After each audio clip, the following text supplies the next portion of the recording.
everyone fine. ನೋಡಿ BJP ಭಿನ್ನಮತಕ್ಕೆ RSS ತೇಪೆ ಹಚ್ಚುವಂತ ಕೆಲಸವನ್ನ ಕೂಡ ಮಾಡ್ತಾ ಇದೆ.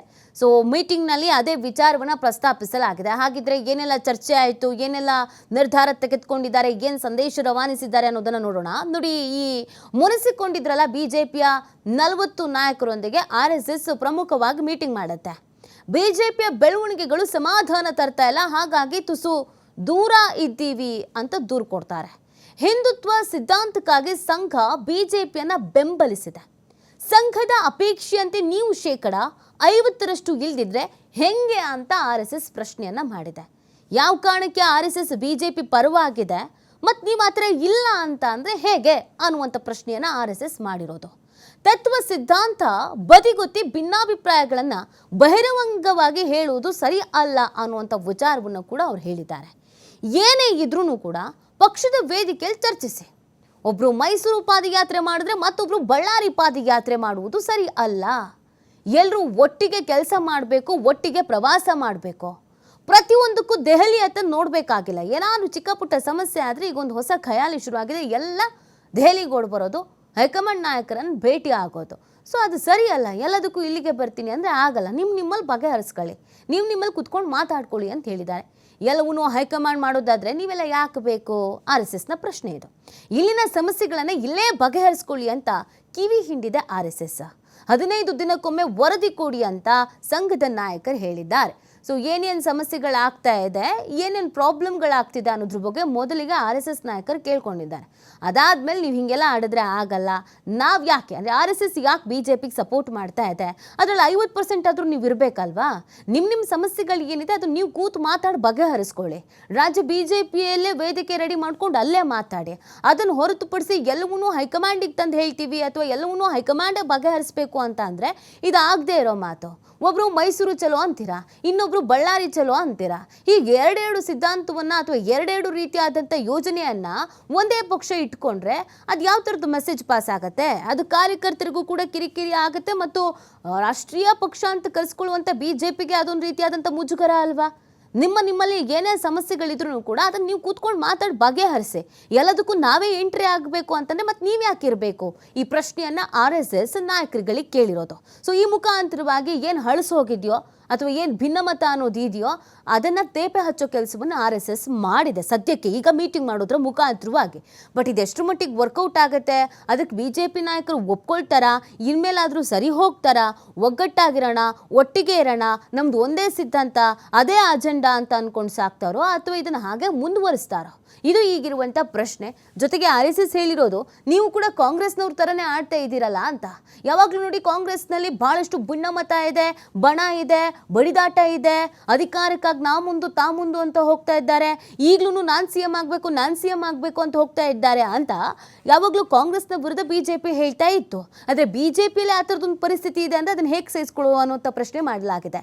ಈ ಎಲ್ಲ ಬೆಳವಣಿಗೆಗಳ ಬಗ್ಗೆ ಮತ್ತಷ್ಟು ಮಾಹಿತಿಯನ್ನು ನೀಡ್ತಾರೆ ನಮ್ಮ ಪ್ರತಿನಿಧಿ ರಾಕೇಶ್. ಲೈವ್ನಲ್ಲಿ ಜಾಯ್ನ್ ಆಗ್ತಾ ಇದ್ದಾರೆ. ರಾಕೇಶ್, ಬಿಜೆಪಿಯಲ್ಲಿ ಎಲ್ಲವೂ ಸರಿ ಇಲ್ಲ, ಹಳಸು ಹೋಗಿದೆ ಅನ್ನೋದು ಇವತ್ತು ನಿನ್ನೆಯ ಕಥೆ ಅಲ್ಲ. ಸುಮಾರು ದಿನಗಳಿಂದ ಕೂಡ ಇದನ್ನು ನಾವು ನೋಡ್ತಾ ಇದ್ವಿ ಮತ್ತು ಬಹಿರಂಗವಾಗಿ ನಾಯಕರುಗಳು ಸ್ಟೇಟ್ಮೆಂಟ್ಗಳನ್ನು ಕೊಡೋ ಮುಖಾಂತರವಾಗಿ ಅದನ್ನು ಜಗಜ್ಜಾಹಿರ್ ಮಾಡಿಬಿಟ್ಟಿದ್ರು.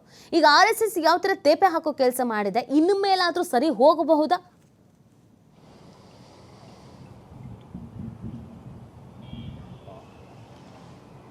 ನೀತಿ ಬಿಜೆಪಿ ಒಳಗಿನ ಭಿನ್ನಮತದ ಬಂಡಾಯದ ಶಮನಕ್ಕೆ ನಿನ್ನೆ ಆರ್ಎಸ್ಎಸ್ ನಾಯಕರ ಸಮ್ಮುಖದಲ್ಲಿ ಬಿಜೆಪಿ ನಾಯಕರುಗಳ ಸಭೆಯನ್ನು ನಡೆಸಲಾಯಿತು.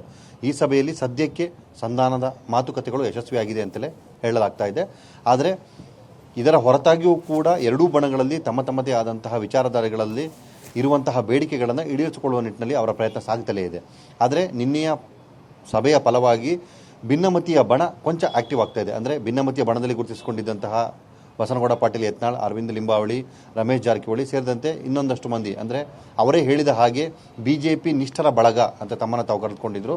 ಆ ನಿಷ್ಠರ ಬಳಗ ಈಗ ತನ್ನ ಕಾರ್ಯಚಟುವಟಿಕೆಗಳನ್ನು ಆರಂಭಿಸ್ತಾ ಇದೆ. ಅಲ್ಲಿ ನಿನ್ನೆಯ ಸಭೆಯಲ್ಲಿ ಅವರು ಹೇಳ್ಕೊಂಡಿದ್ದೇನು ಅಂದರೆ, ನಮ್ಮ ನೋವಿನ ವಿಚಾರಗಳಿಗೆ, ಅಂದರೆ ಪಕ್ಷದ ವಿಚಾರದಾಗಿ ಪಕ್ಷದ ಸಂಘಟನೆಗೆ ನಾವು ಸದಾ ಹೋರಾಟವನ್ನು ಮಾಡ್ತಾ ಇರ್ತೇವೆ.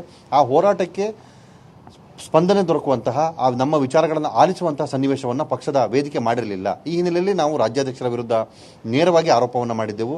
ನಮ್ಮ ವಿಚಾರಗಳನ್ನು ಕೇಳಿಸಿಕೊಳ್ಳುವ ಸಾವಧಾನ ಅವರಲ್ಲಿಲ್ಲ ಅನ್ನುವಂತಹ ದೂರನ್ನು ಅವರು ಕೊಟ್ಟಿದ್ದರು.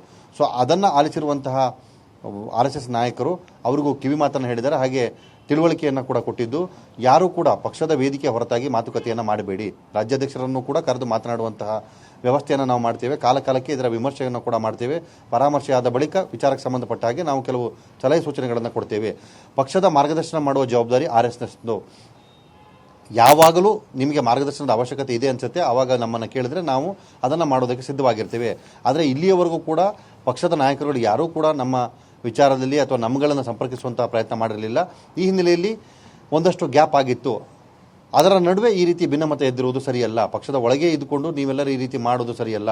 ಪಕ್ಷದ ಚೌಕಟ್ಟಿಗೆ ಅಥವಾ ಪಕ್ಷದ ನೆಲೆಗೆ ಯಾವುದೇ ರೀತಿ ಧಕ್ಕೆ ಆಗದ ರೀತಿಯಲ್ಲಿ ನೋಡಿಕೊಳ್ಳುವಂತಹ ಜವಾಬ್ದಾರಿ ಎಲ್ಲ ಶಾಸಕರ ಮೇಲಿದೆ. ಇವನ್ನು ನೀವು ಫಾಲೋ ಮಾಡಿ ಅನ್ನುವಂಥ ಮಾತನ್ನು ಹೇಳಿತ್ತು. ಸೊ ಈಗ ಈ ಮಾತುಕತೆಗಳ ಬಳಿಕ ಭಿನ್ನರ ಬಣವೂ ಕೂಡ ಈ ವಿಚಾರಧಾರೆಗಳನ್ನು ಅನುಸರಿಸುವಂಥ ನಿರ್ಧಾರವನ್ನು ಮಾಡಿಕೊಂಡಿದೆ. ಪಕ್ಷ ಸಂಘಟನೆ ವಿಚಾರಕ್ಕೆ ತಮ್ಮ ಕೊಡುಗೆಯನ್ನು ಕೊಡುವುದಕ್ಕೆ ಈ ಹಿಂದಿನಿಂದಲೂ ತಾವು ಪಕ್ಷದ ವಿಚಾರವಾಗಿ ಯಾವ ರೀತಿ ನಡೆದುಕೊಳ್ತಾ ಇದ್ರು ಅದನ್ನು ಮುಂದುವರಿಸಿಕೊಂಡು ಹೋಗುವ ಕಾರ್ಯವನ್ನು ಮಾಡೋದಕ್ಕೆ ಅವರು ಒಪ್ಕೊಂಡಿದ್ದಾರೆ. ಸೊ ಇದರ ಜೊತೆಗೆ ರಾಜ್ಯಾಧ್ಯಕ್ಷರಿಗೂ ಕೂಡ ಕಿವಿ ಮಾತನ್ನು ಹೇಳಿರುವಂಥ RSSನ ನಾಯಕರುಗಳು, ನೀವು ಏಕಪಕ್ಷ ನಿರ್ಧಾರಗಳನ್ನು ತೆಗೆದುಕೊಳ್ಳುವುದನ್ನು ನಿಲ್ಲಿಸಿ, ನಿಮ್ಮದು ಅಂದರೆ ನಿಮ್ಮ ವೈಯಕ್ತಿಕ ನೆಲೆಗಟ್ಟಲ್ಲಿ ನೀವು ಕಟ್ಟಿಕೊಂಡಿರುವಂಥ ನಿಮ್ಮ ನಿಷ್ಠರ ಬಣ ಏನಿದೆ ಅದಕ್ಕೆ ಅನುಭವದ ಕೊರತೆ ಇದೆ ಅನ್ನೋದನ್ನು ಎಲ್ಲರೂ ಕೂಡ ಹೇಳ್ತಿದ್ದಾರೆ. ಆ ಹಿನ್ನೆಲೆಯಲ್ಲಿ ನೀವೆಲ್ಲರೂ ಕೂಡ ಒಟ್ಟಾಗಿ ಪಕ್ಷದ ಹಿರಿಯ ನಾಯಕರುಗಳು ಅಥವಾ ಯಾರ್ಯಾರು ಪಕ್ಷದ ವಿಚಾರ ವೇದಿಕೆಗಳಿಗೆ ಸಲಹೆ ಸೂಚನೆ ಕೊಡ್ತಾರೋ ಅವೆಲ್ಲವನ್ನು ಪರಿಗಣನೆ ಮಾಡಿ ಆ ಬಳಿಕ ಒಂದು ನಿರ್ಧಾರವನ್ನು ಅಥವಾ ಒಂದು ನಿಲುವನ್ನು ರೂಪಿಸಿಕೊಳ್ಳಿ. ಅದರ ಹೊರತಾಗಿ ಏಕಪಕ್ಷ ನಿರ್ಧಾರಗಳನ್ನು ಮಾಡಬೇಡಿ.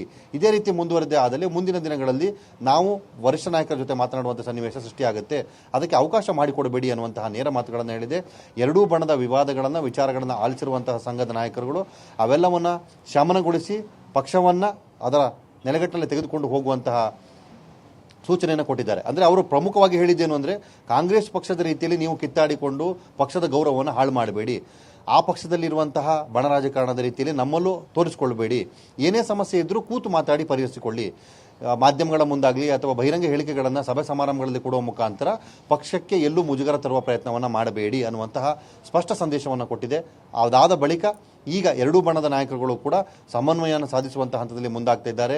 ಬಳ್ಳಾರಿಯ ಪಾದಯಾತ್ರೆ ವಿಚಾರದಲ್ಲೂ ಕೂಡ ಒಟ್ಟಿಗೆ ಸೇರಿ ಅಲ್ಲಿ ಒಗ್ಗಟ್ಟಿನ ಬಲ ಪ್ರದರ್ಶನ ಮಾಡುವಂಥ ನಿರ್ಧಾರವನ್ನು ಕೂಡ ಮಾಡಿಕೊಂಡಿದ್ದಾರೆ. ಸೊ ಇವೆಲ್ಲದರ ಬೆನ್ನಲ್ಲೇ ಈಗ ರಾಜ್ಯ ಸರ್ಕಾರದ ವಿರುದ್ಧ ಕಳೆದೆಲ್ಲ ಹೋರಾಟಗಳಿಗೆ ಅಂದರೆ ರಾಜ್ಯಾಧ್ಯಕ್ಷರು ಯಾವ ಹೋರಾಟಗಳನ್ನು ರೂಪಿಸಿದ್ರು ಅವುಗಳಿಗೆ ಗೈರಾಗಿದ್ದಂತಹ ಬಣ ಈಗ ತಾನು ಆಕ್ಟಿವ್ ಆಗಿದೆ. ಇವತ್ತು ರಾಜ್ಯಪಾಲರ ಅಂದರೆ ರಾಜಭವನದ ಟೈಮನ್ನು ಕೇಳ್ಕೊಂಡಿದೆ. ರಾಜ್ಯ ಸರ್ಕಾರದ ವಿರುದ್ಧ ದೂರನ್ನು ಸಲ್ಲಿಸುವುದಕ್ಕೆ ಆ ಬಣ ಕೂಡ ಇವತ್ತು ತೆರಳುತ್ತಾ ಇದೆ.